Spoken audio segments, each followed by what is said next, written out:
Nós estamos lendo do livro Krishna, a Suprema Personalidade de Deus, escrito por Sua Divina Graça, A.C. Bhaktivedanta Swami Prabhupada. Capítulo 85. Instrução espiritual para Vasudeva e o retorno dos 6 filhos mortos de Devaki, realizado pelo Sr. Krishna. Primeira parte. É um costume védico que os membros mais jovens da família devam oferecer seus cumprimentos aos mais velhos todas as manhãs. Especialmente as crianças ou os discípulos devem oferecer de manhã suas reverências aos pais ou mestre espiritual. Em obediência a este princípio védico, o Sr. Krishna e Balarama costumavam oferecer suas reverências aos pais, Vasudeva e Devaki. Certo dia, depois de ter voltado das cerimônias sacrificiais em Kurukshetra, quando o Sr. Krishna e Balarama foram oferecer os cumprimentos a Vasudeva, este aproveitou a oportunidade para apreciar a posição elevada de seus 2 filhos. Vasudeva teve a oportunidade de entender a posição de Krishna e Balarama junto aos grandes sábios, que tinham se reunido na arena de sacrifício. Além de ter ele ouvido dos sábios, em muitas ocasiões ele teve a experiência, de fato, que Krishna e Balarama não eram seres humanos comuns, porquanto eram muito extraordinários. Portanto, ele acreditou nas palavras dos sábios de que seus filhos Krishna e Balarama eram a suprema personalidade de Deus. Com fé firme em seus filhos, ele dirigiu-se a eles da seguinte forma: Meu querido Krishna, você é a suprema personalidade de Deus, Satchit Ananda Vigraha. E meu querido Balarama, você é Sankarsana, o mestre de todos os poderes místicos. Logo, eu entendi agora que vocês são eternos. Vocês 2 são transcendentais a esta manifestação material e a sua causa, a pessoa suprema, Mahavishnu. Vocês são os controladores originais de tudo e o lugar de repouso desta manifestação cósmica. Vocês são o Criador e também os ingredientes criativos. Vocês são o mestre desta manifestação cósmica e, de fato, esta manifestação é unicamente criada para seus passatempos.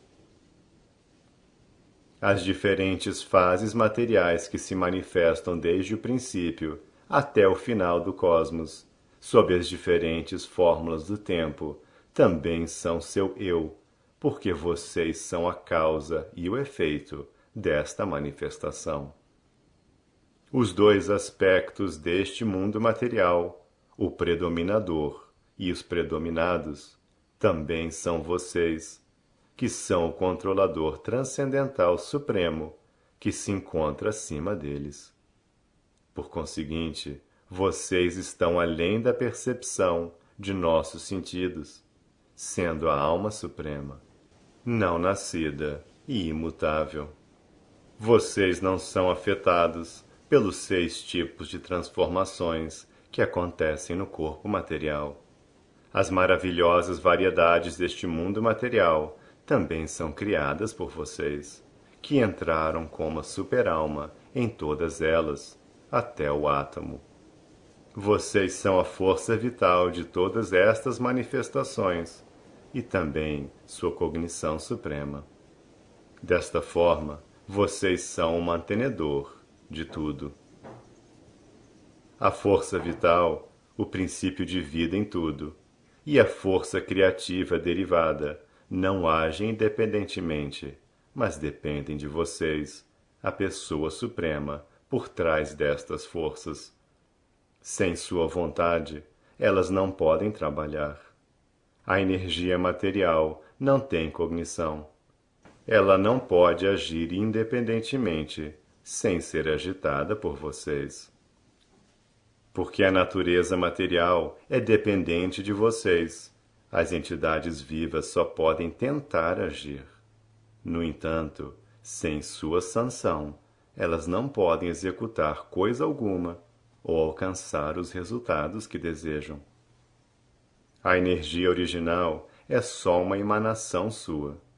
Meus queridos senhores, o brilho da lua, o calor do fogo, os raios do sol, o reluzir das estrelas e o raio elétrico são manifestações muito poderosas, bem como a gravidade das montanhas e a energia e fragrância da terra.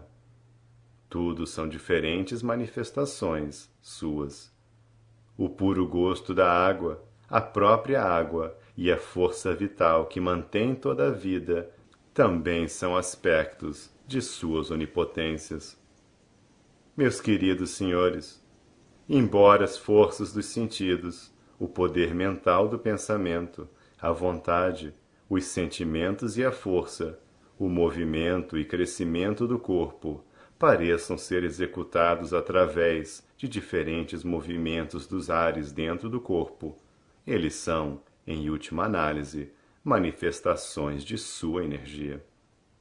A vasta expansão do espaço exterior repousa em vocês. A vibração do céu, seu trovão, o som supremo, Omkara, e o arranjo das diferentes palavras para distinguir uma coisa da outra, são todas suas representações simbólicas.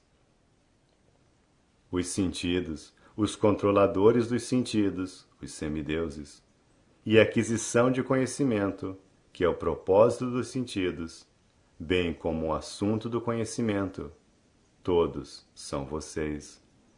A resolução da inteligência e a aguçada memória da entidade viva também são vocês. Vocês são o princípio egoístico da ignorância, que é a causa deste mundo material, mas também o princípio egoístico da paixão, que é a causa dos sentidos, e o princípio egoístico da bondade, que é a origem das diferentes deidades controladoras deste mundo material. Vocês também são a energia ilusória, ou Maya, que é a causa da transmigração perpétua da alma condicionada, de uma forma para outra. Minha querida Suprema Personalidade de Deus, vocês são a causa original de todas as causas, exatamente como a Terra é a causa original de tipos diferentes de árvores, plantas e variedades semelhantes de manifestação. Assim como a Terra está presente em tudo, da mesma forma vocês estão presentes ao longo desta manifestação material, como a superalma. Vocês são a causa suprema de todas as causas, o princípio eterno. De fato, tudo é uma manifestação de sua única energia. As três qualidades da natureza material, Sattva, Rajas e Tamas, e o resultado de suas interações estão relacionados com vocês por sua energia de Yoga Maya. Supostamente elas são independentes. No entanto, a energia material total repousa em vocês, a superalma. Visto que vocês são a causa suprema de tudo, as interações da manifestação material, nascimento, crescimento, existência, transformação, deterioração e aniquilação estão todas ausentes em vocês. Sua energia suprema, Yogamaya, está agindo em variegadas manifestações, mas porque Yogamaya é sua energia, vocês estão presentes em tudo.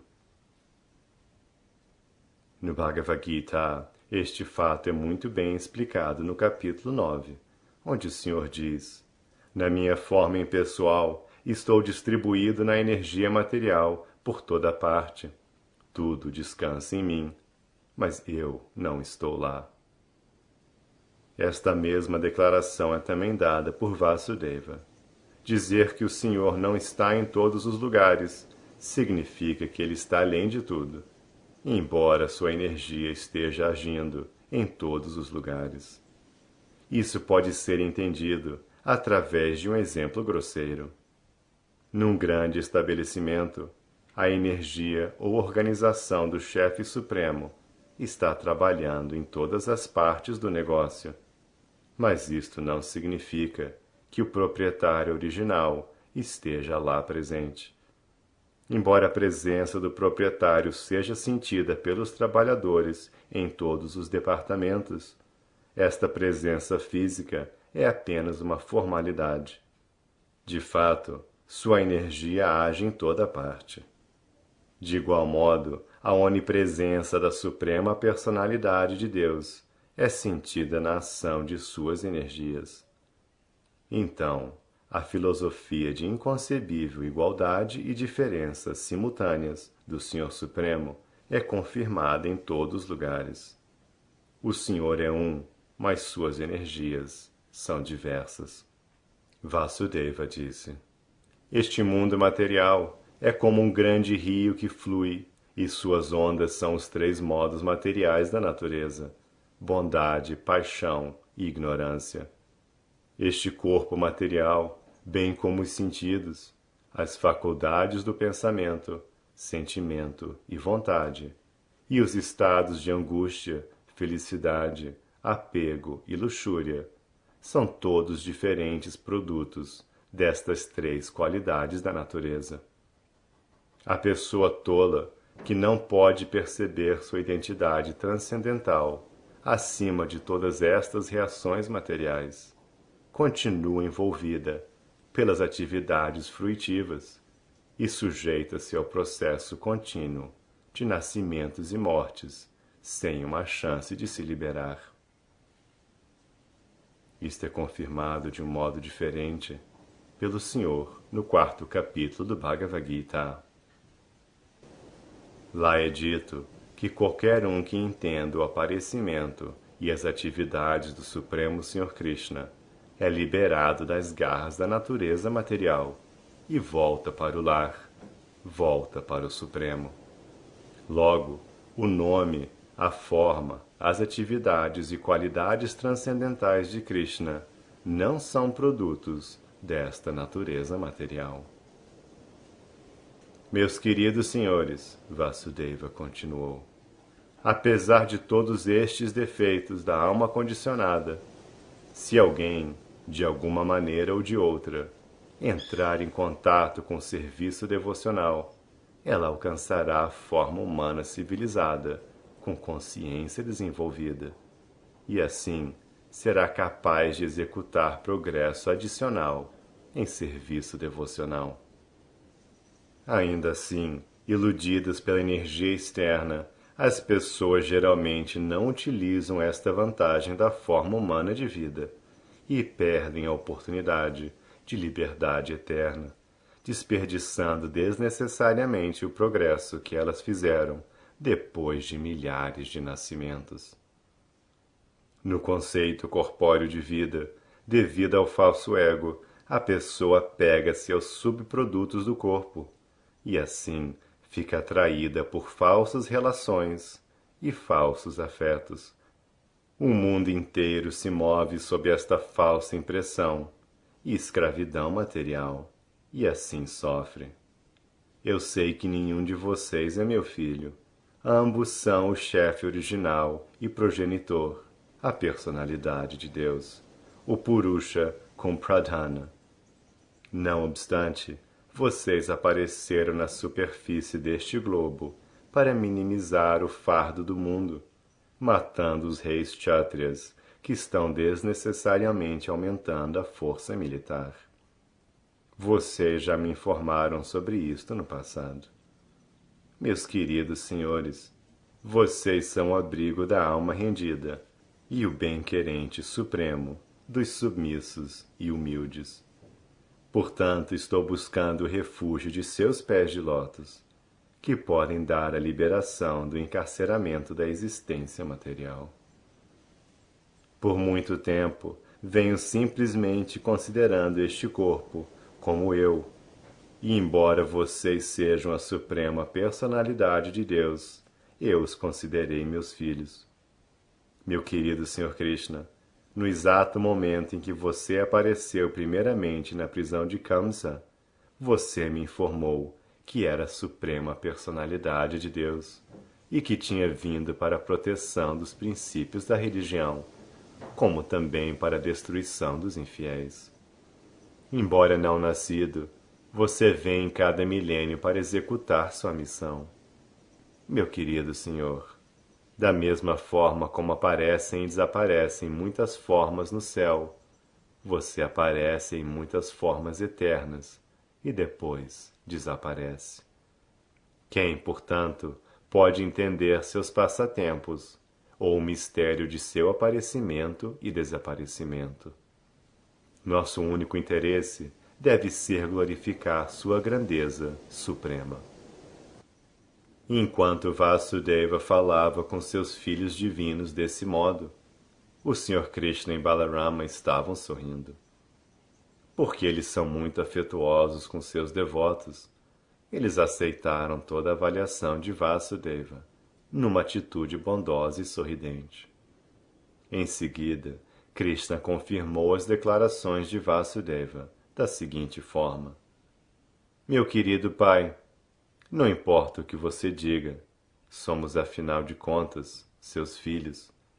O que você disse sobre nós é certamente o entendimento do conhecimento espiritual altamente filosófico.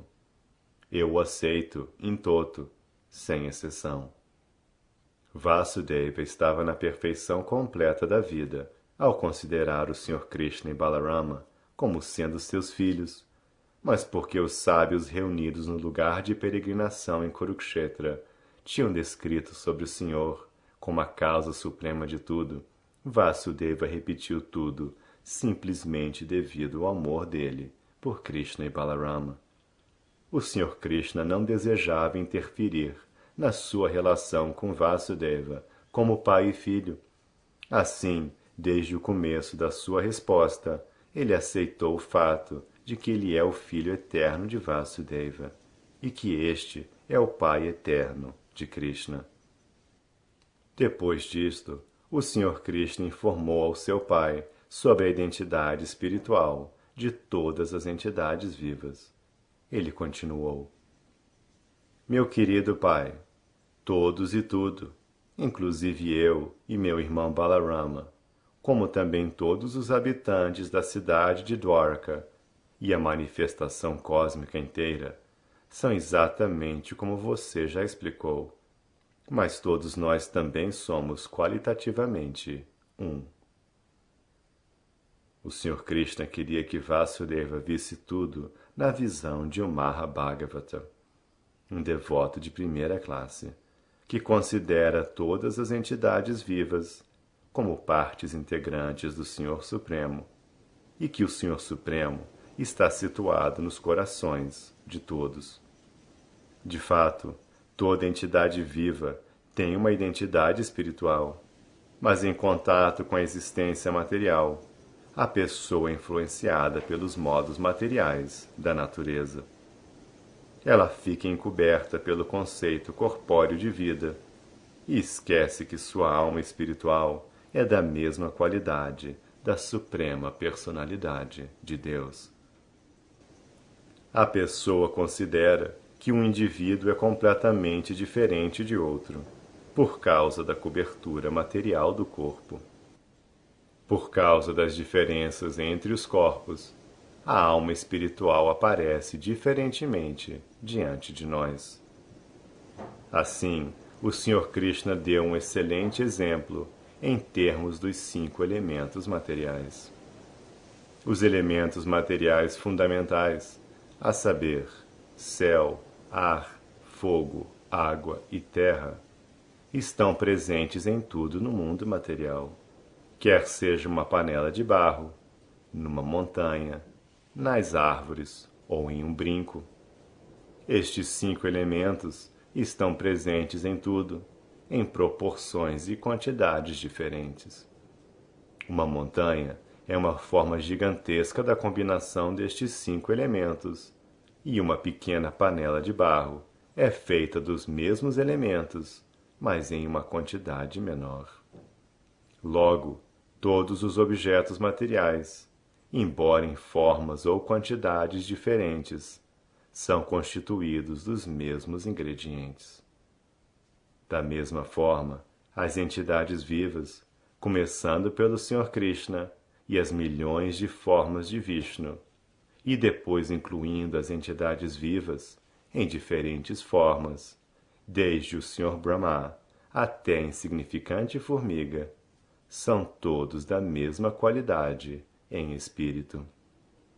Algumas são grandes em quantidade e algumas pequenas, mas qualitativamente elas são da mesma natureza. Confirma-se isso nos Upanishads, que Krishna, ou Senhor Supremo, é o líder entre todas as entidades vivas e que ele as mantém e as provê com todas as necessidades da vida. Qualquer pessoa que conheça esta filosofia está em conhecimento perfeito.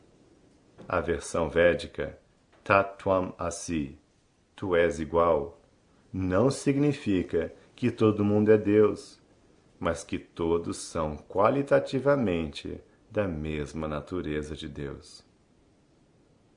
Após ouvir Krishna falar toda a filosofia da vida espiritual, numa breve exposição, Vasudeva ficou satisfeitíssimo com seu filho. Ficando assim radiante, ele não pôde falar e permaneceu calado. Enquanto isso, Devaki, a mãe do Sr. Krishna, sentou-se ao lado do marido. Ela já tinha ouvido que Krishna e Balarama foram tão gentis com seu mestre que eles chegaram a devolver-lhe seu filho morto das garras do superintendente da morte, Yamaraj. Visto que ouvira falar deste incidente, Devaki pensava nos seus próprios filhos que haviam sido mortos por Kamsa, e enquanto se lembrava deles, ela, com compaixão por seus filhos mortos, Devaki suplicou aos senhores Krishna e Balarama com as seguintes palavras: Meu querido Balarama, seu próprio nome sugere que você dá todo o prazer e toda a força para todas as pessoas. Sua potência ilimitada encontra-se além do alcance de nossas mentes e palavras. E meu querido Krishna, você é o mestre de todas as yogas místicas. Sei que você é o mestre dos Prajapatis, como Brahma e seus assistentes, e que é a original personalidade de Deus, Narayana. Também sei com certeza que você desceu para aniquilar todas as espécies de descrentes que têm se desencaminhado ao longo do tempo. Eles perderam o controle de suas mentes e sentidos, caíram da qualidade da bondade e têm deliberadamente negligenciado a orientação das Escrituras reveladas, levando uma vida de extravagância e devassidão. Você veio à Terra para minimizar o fardo do mundo, matando tais infiéis governantes. Meu querido Krishna, sei que Mahavishnu, que está deitado no oceano causal da manifestação cósmica e que é a fonte de toda a criação, é simplesmente uma expansão de sua porção plenária. A criação, manutenção e aniquilação desta manifestação cósmica são realizadas unicamente por sua porção plenária. Portanto, eu me refugio em você, sem reservas. Ouvi dizer que quando você desejou recompensar seu mestre, Sandipani Muni, e ele lhe pediu para trazer de volta seu filho morto, você e Balarama imediatamente o trouxeram da custódia de Yamaraja, embora ele já estivesse morto há muito tempo. Devido a este feito, compreendo que você seja o supremo mestre de todas as yogas místicas. Por conseguinte, rogo-lhe que atenda meu desejo da mesma forma.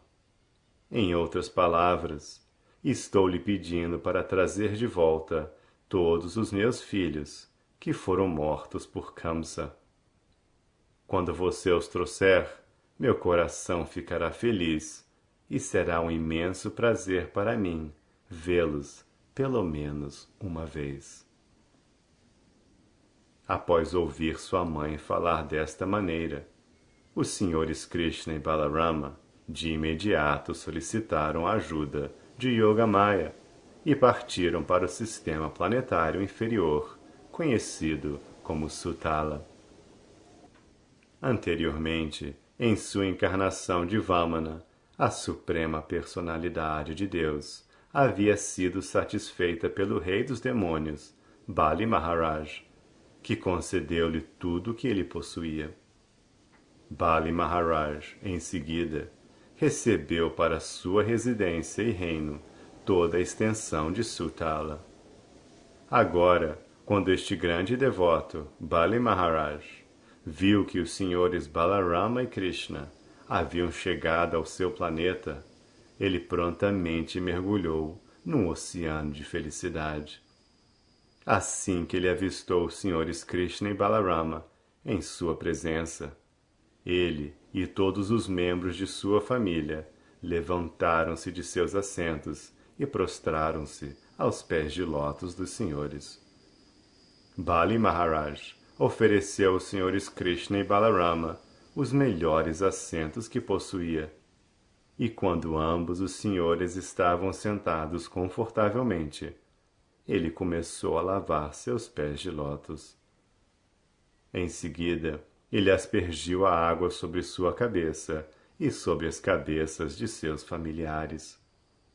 A água utilizada para lavar os pés de lótus de Krishna e Balarama pode purificar até mesmo os maiores semideuses, como o Senhor Brahma.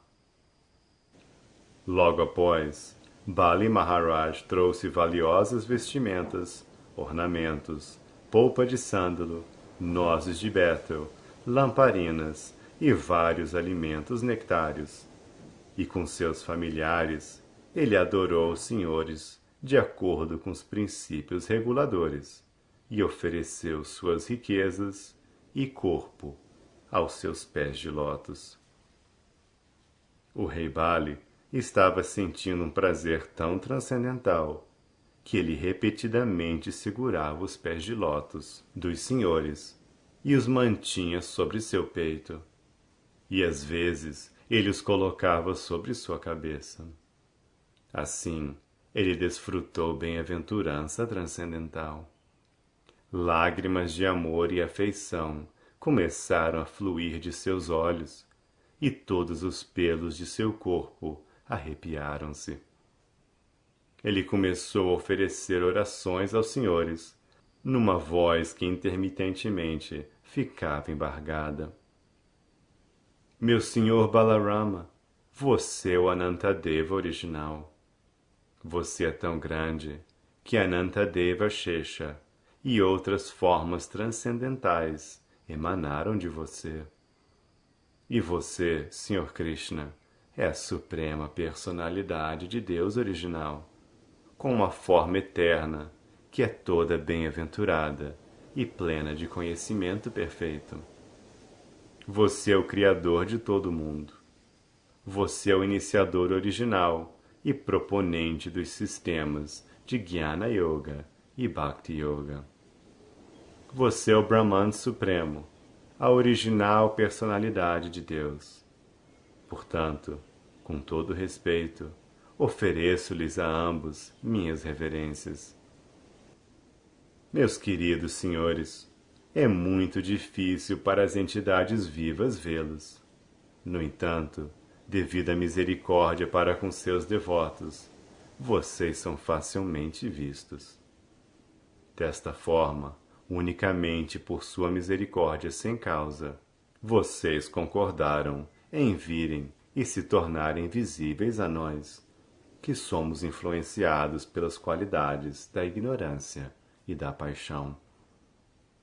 Meu querido senhor, pertencemos aos Daitya, ou à categoria dos demônios.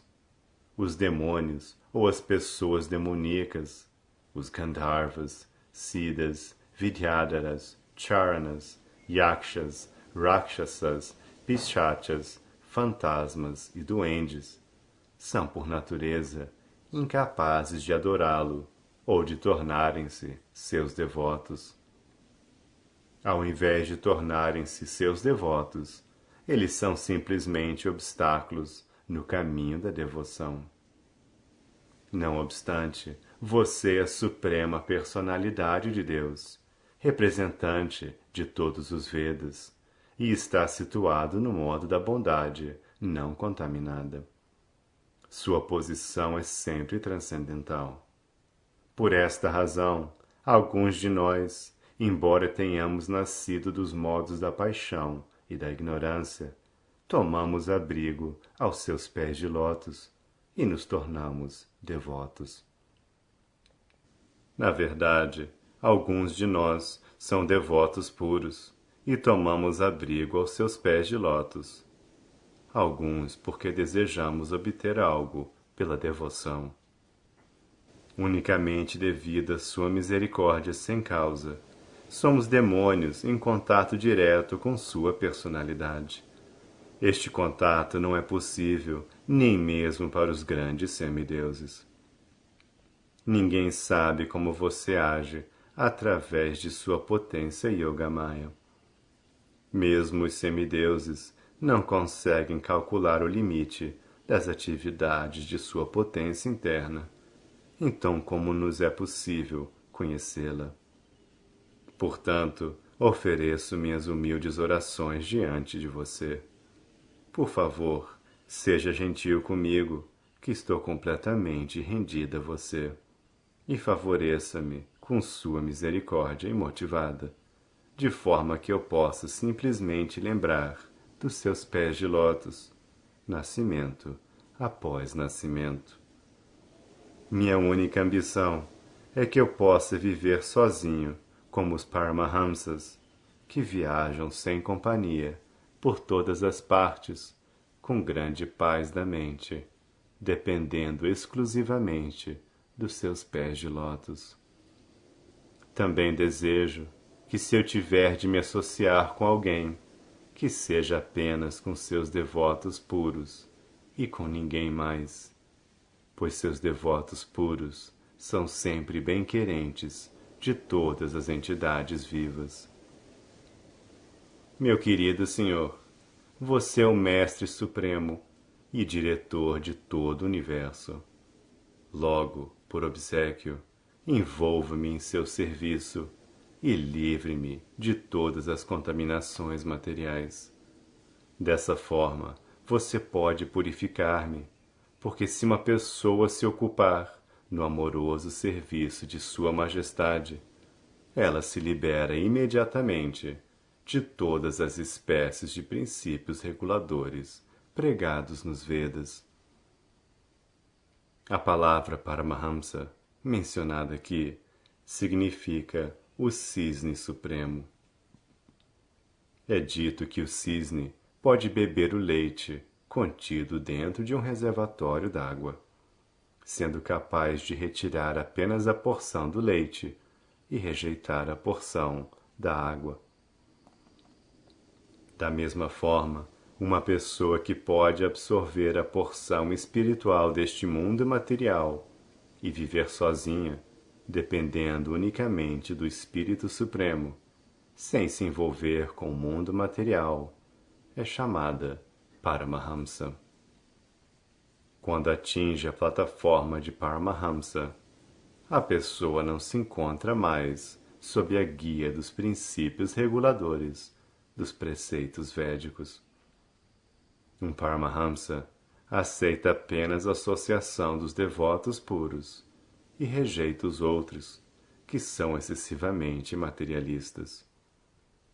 Em outras palavras, aqueles que são apegados materialmente não podem compreender o valor do Paramahamsa, porém aqueles que são afortunados, que são avançados no sentido espiritual, buscam o abrigo do Paramahamsa e efetivamente completam a missão da vida humana. Depois que o Sr. Krishna ouviu as orações de Bali Maharaj, ele falou as seguintes palavras: Meu querido rei dos demônios, no milênio de Swayambhuva Manu, o Prajapati conhecido como Marichi gerou 6 filhos, todos semideuses, no ventre de sua esposa Urna. Certa vez, o Sr. Brahma ficou cativado pela beleza de sua filha e estava seguindo-a, impelido pelo desejo sexual. Naquela ocasião, estes 6 semideuses consideraram a ação do Sr. Brahma com repulsa. Esta crítica da ação de Brahma por parte dos semideuses constituiu-se numa grande ofensa, e por esta razão eles foram condenados a nascer como os filhos do demônio Hiranyakashipu.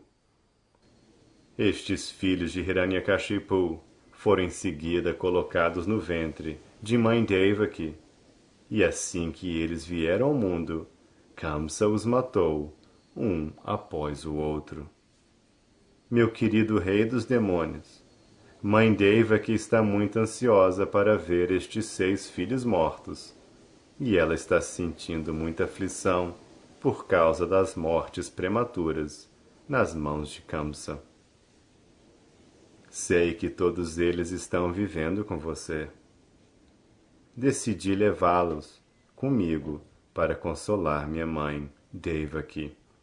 Após ver minha mãe, todas estas 6 almas condicionadas serão liberadas e, portanto, serão transferidas para seu planeta original. Os nomes destas 6 almas condicionadas são os seguintes: Smara, Udgita, Parishvanga, Patanga, Kshudrabrit e Grini. Elas serão recolocadas em suas posições anteriores de semideuses. Depois de informar o rei dos demônios, Krishna parou de falar, e Bali Maharaj compreendeu o propósito do Senhor. Ele adorou o Senhor suficientemente, e em seguida, os senhores Krishna e Balarama levaram embora as 6 almas condicionadas e regressaram à cidade de Dwaraka, onde o Sr. Krishna apresentou-os como pequenos bebês diante de sua mãe, Devaki. Mãe Devaki ficou inundada de alegria e tão estática de emoção materna que leite começou a fluir imediatamente de seus seios. Ela alimentou os bebês com grande satisfação e os tomou em seu colo diversas vezes, cheirando suas cabeças e pensando: recuperei meus filhos perdidos. Nesse momento, ela estava subjugada pela energia de Vishnu, e por causa de imensa afeição materna, ela desfrutou da companhia de seus filhos desaparecidos. O leite dos seios de Devaki era um néctar transcendental, pois o mesmo leite havia sido sugado pelo Sr. Krishna. Desta forma, os bebês que sugaram os seios de Devaki, que haviam sido tocados pelo Sr. Krishna, de imediato se tornaram pessoas autorrealizadas. Consequentemente, os bebês começaram a oferecer suas reverências ao Sr. Krishna e ao Sr. Balarama, seu pai Vasudeva e sua mãe Devaki. Logo após, eles foram automaticamente transferidos para seus respectivos planetas celestiais. Depois que eles partiram, Devaki ficou muito maravilhada de que seus filhos tivessem retornado e sido transferidos para os seus respectivos planetas. Ela só foi capaz de entender o que acontecera, considerando que o Sr. Krishna pode executar qualquer coisa maravilhosa em seus passatempos, porque suas potências são todas inconcebíveis. Sem aceitar as inconcebíveis e ilimitadas potências do Senhor, não se pode compreender que o Sr. Krishna é a alma suprema. por meio de suas ilimitadas potências. Ele executa ilimitados passatempos, e ninguém é capaz de descrevê-los na íntegra, nem pode conhecê-los a todos. Sutta Goswami, falando Srimad Bhagavatam diante dos sábios de Naimisharanya, liderados por Shaunaka Rishi, deu seu veredito com relação a isto, utilizando as seguintes palavras: Grandes sábios, por favor, compreendam que os passatempos do Sr. Krishna são todos eternos. Eles não são narrações de fatos históricos comuns. Tais narrações são idênticas à própria suprema personalidade de Deus. Portanto, qualquer pessoa que escute estas narrações dos passatempos do Senhor é imediatamente liberada da contaminação da existência material. E aqueles que são devotos puros desfrutam estas narrações como um néctar que penetra pelos ouvidos. Tais narrações foram feitas por Shukadeva Goswami, o elevado filho de Vyasadeva, e quem quer que as escute e as repita para outros ouvirem, torna-se consciente de Krishna. E unicamente as pessoas conscientes de Krishna são elegíveis para voltar ao lar, voltar ao Supremo. Neste ponto, encerram-se os significados Bhaktivedanta do capítulo 85 de Krishna, intitulado Instrução Espiritual para Vasudeva e o Retorno dos 6 filhos mortos de Devaki, realizado pelo Sr. Krishna.